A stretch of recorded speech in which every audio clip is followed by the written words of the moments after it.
Now, welcome to module 4.5 where we are going to talk about data memory.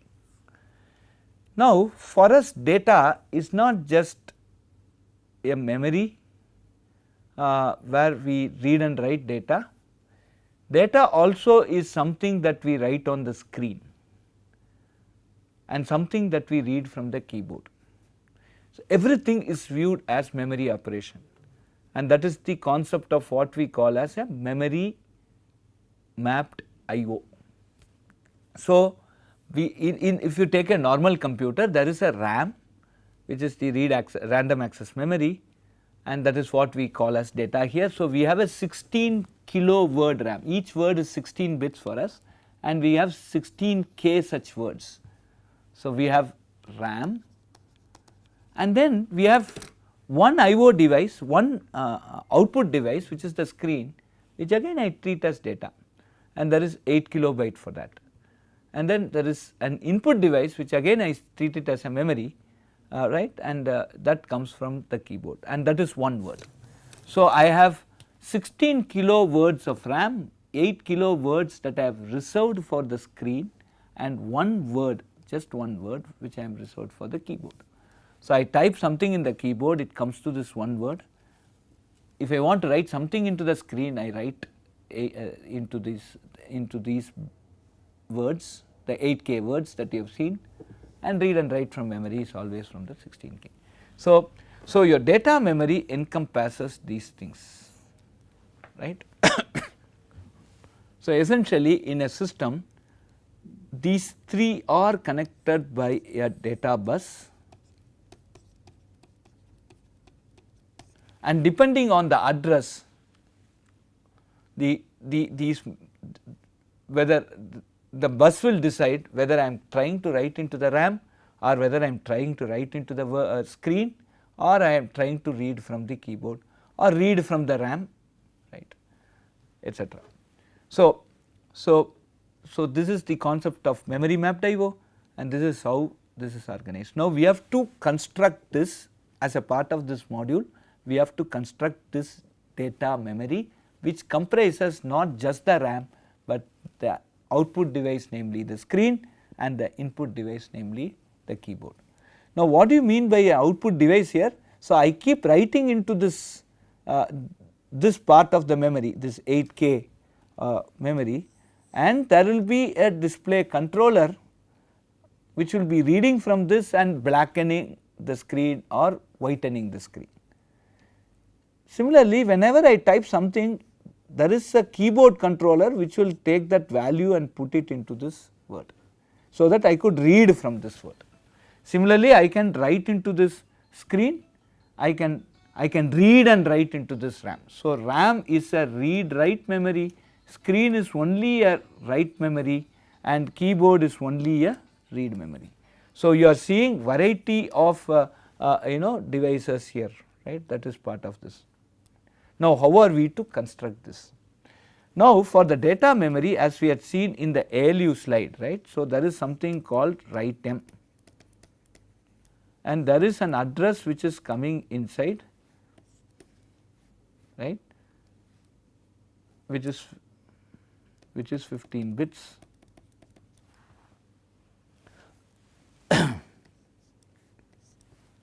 Right, and then there is a 16-bit data that is coming here. This is out_m. Out_m comes from the CPU, write_m, and there is a 15 bits which is address memory. Right. So, a 15-bit address comes here. Write_m is whether I want to write or not, right. So, when a 15-bit address, so now we will see we have two operations that we need to do. How do we do a write operation? First we will see how do you do a write operation. So, I have this RAM which is 16 kilo word, I have this screen which is 8 kilo word, and I have this keyboard which is 1 word. Now, there is an address that is coming for 15 bits, and then there is a write memory which is now becoming 1 because I want to write. This is address and there is of course data which is 16 bits. If it is write, then it will be either into the RAM here or the screen here. We cannot actually write into the keyboard. Keyboard will be always from the CPU side, I will be reading from the keyboard. The keyboard controller will be writing into the keyboard, while the screen controller, so this is the keyboard controller which is connected to the, which part of your keyboard. This is the screen controller, we call it as a graphics card.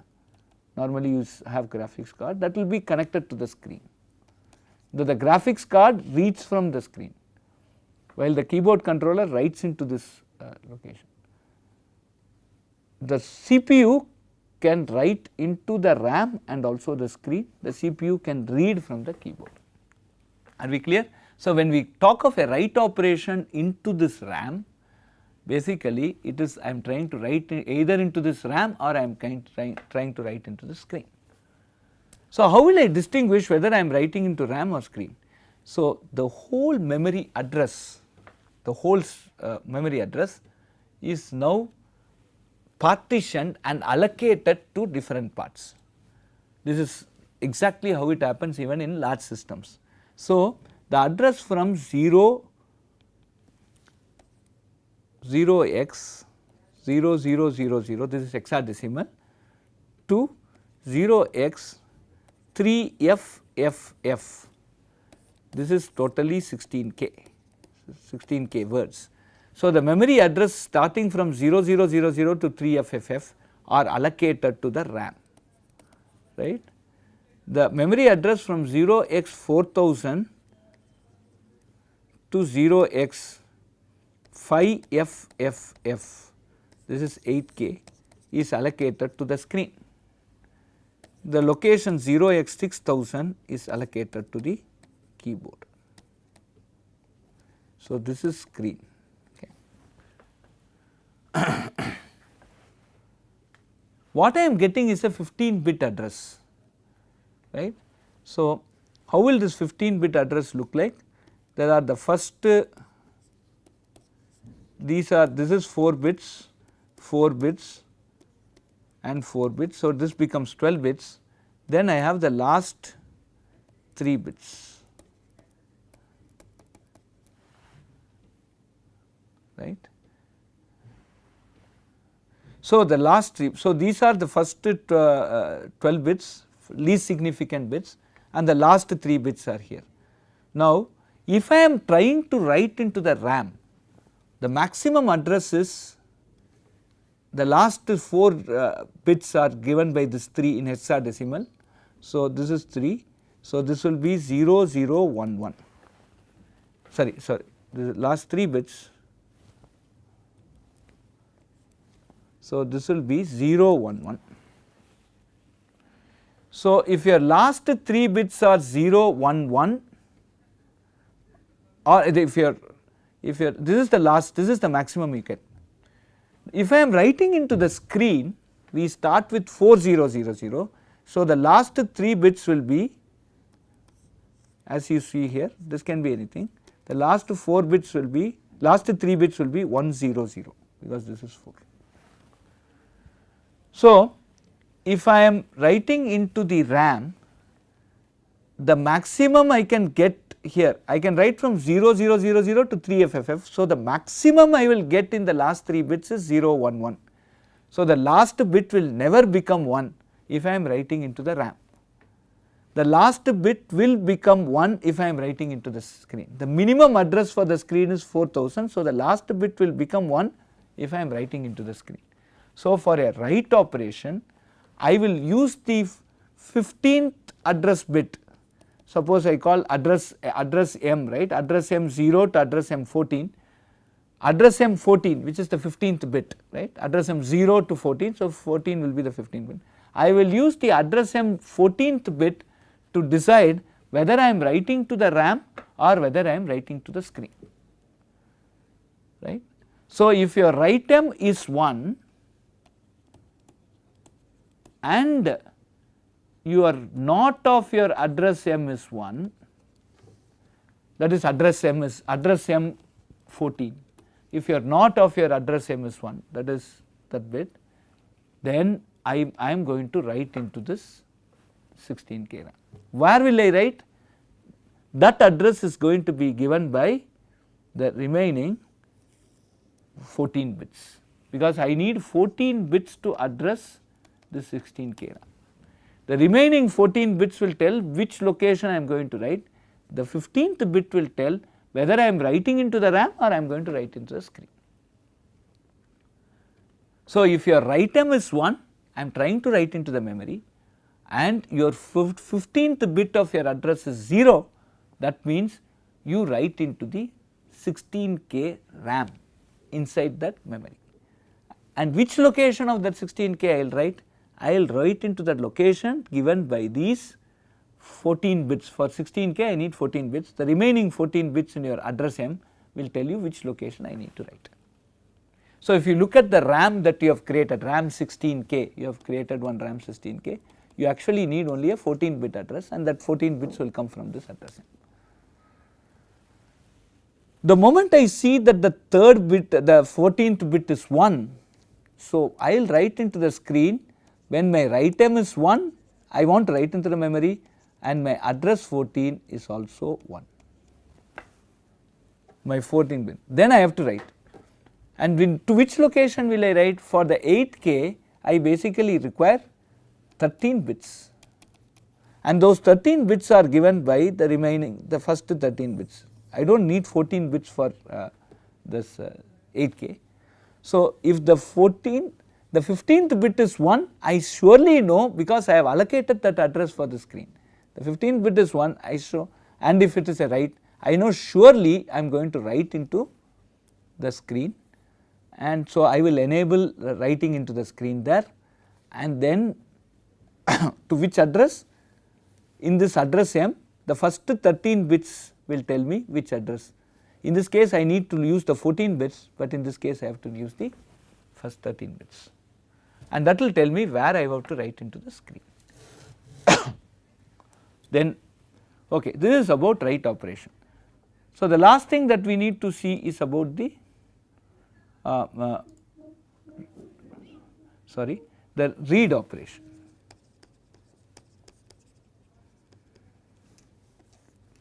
So, we are getting the address M, the write M, of course that is going to be 0, we do not care here, and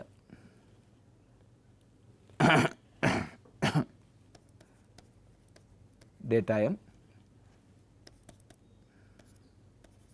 So, we are going to basically give an out of this memory. So, this is input to the memory. So, we call it out M, output from the CPU to the memory, this as in M, input from the memory, input to the CPU from the memory.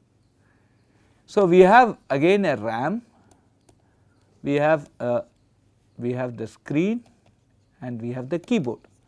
Now, this is a read operation. So, write M will be 0 here, since it is a read operation, write M will be 0, the address 15 bits will come. So, for this we need only the 14 bits, for this you need only the 13 bits, right, and this is of course this is 0x6000.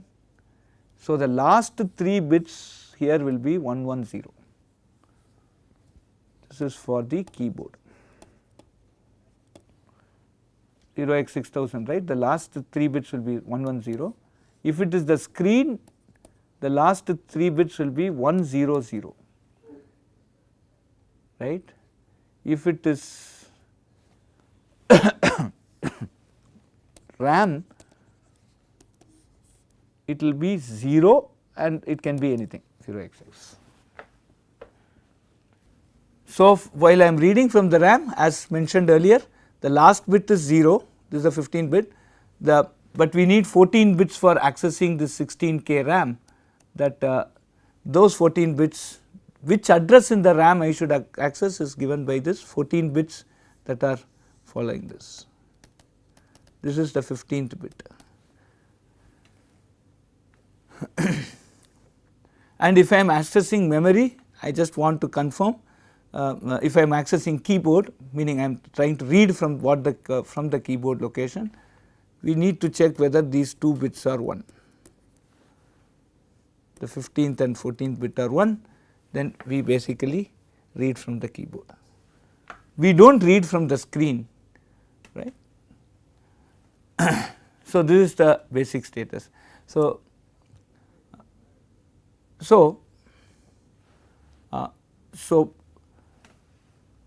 when the 15 bit address comes, the 14 bits, so this is a 15 bit address, so this is the most significant bit, and then there are 14 bits. 14 bits go here, right, and so there will be an output generated by this RAM. There will be an output that is generated by this RAM. Similarly, we test the first 2 bits, the 15th, 15th and 14th bit, right, only the 15th and 14th bit here we AND them, and if that is 1, then we know that we are going to read from the keyboard. So, the first 14 bits will be given to this RAM and some output will be coming out of this RAM, a 16 bit output will be coming out of this RAM. Similarly, there will be an output automatically from the keyboard. So, there is a RAM output and there is a keyboard output. Now, I need to decide between whether I should select the RAM output or the keyboard output. How will I decide it? If the last 2 bits are 1, that is the AND of address 14 and address 13, it is 0 to 14, that is the 15 bits. If the last 2 bits AND is 1, then I know that I have to take it from the keyboard. If it is not, then I have to take it from the RAM. So, I have a mux 16 here,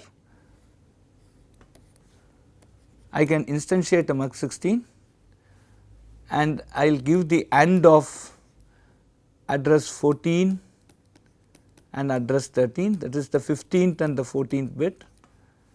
If it is 1, then I need to give the keyboard output. If it is 0, then I need to give the RAM output. So, this is a RAM 16K that we are using. So, that is about the read operation, right. So, we have seen how. So, one of the things that we need to keep in mind is during the read operation, irrespective of whether I am going to read from the keyboard or from the RAM is accessed. That 14 bits go to the RAM generates an output and that output is available. Depending on whether I am going to read from the keyboard or not, keyboard or RAM, that output is utilized. Similarly, the keyboard output, of course, it is there, it will be there.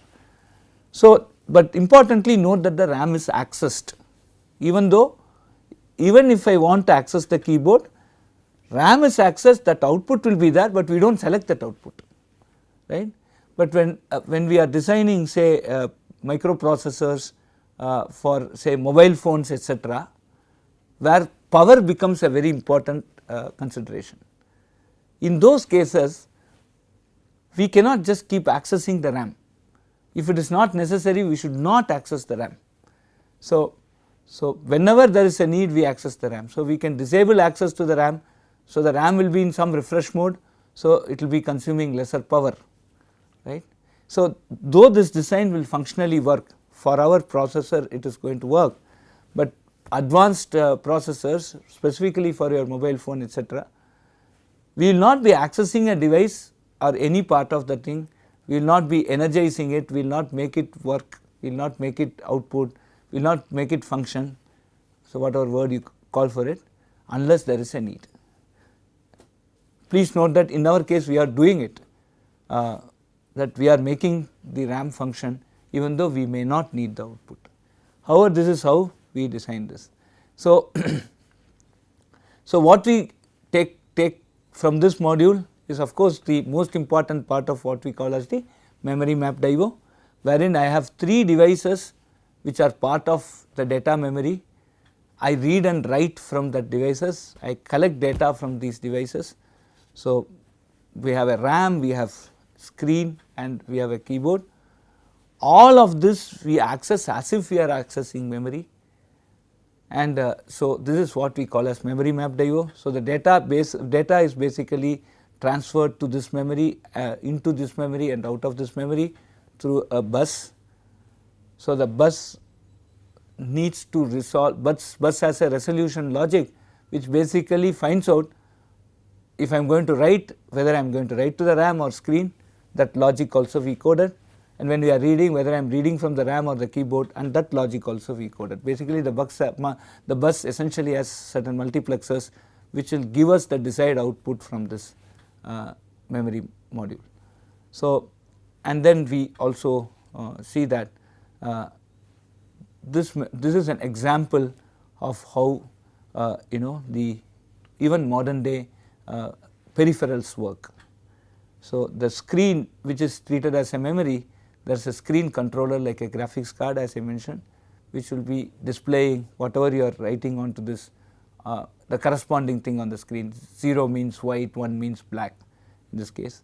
And similarly, when you type something in the keyboard controller is responsible for bringing whatever you typed on the keyboard onto this location, which we can read. So, this is how the read operation works, the memory mapped I/O works, and this works. So, now we will go and code this, see how the code for this is done. So, we will go and load the memory from project 5. The memory is loaded. Let us see how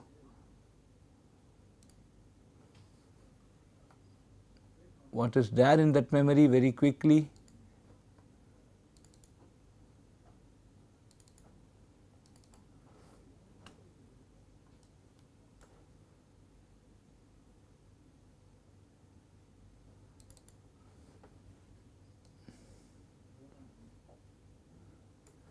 So, note that there is a RAM, there is a screen, there is a keyboard, right. This mux is basically used for selecting between keyboard and the keyboard and the RAM, which would be the output depending upon the address, and these are basically used for whether we would like to for the write operation. So, whether I need to write into the RAM or whether write into the screen, right. So, I have enabled RAM or enabled screen depending on whether I want to actually write, that is given by this input load signal. The load signal is one means I want to actually write, and this enabled RAM signal says I want to write into the RAM, enable screen tells that I want to write into the screen. So, that control logic is basically coded. Other than that, we have instantiated a RAM 16K which we have coded already as a part of the previous projects. Screen and keyboard are basically built-in chips that are made available, right. So, now we will run this here for the memory. So, that is one memory test we will run, we will load the script, right, and we will run this memory test.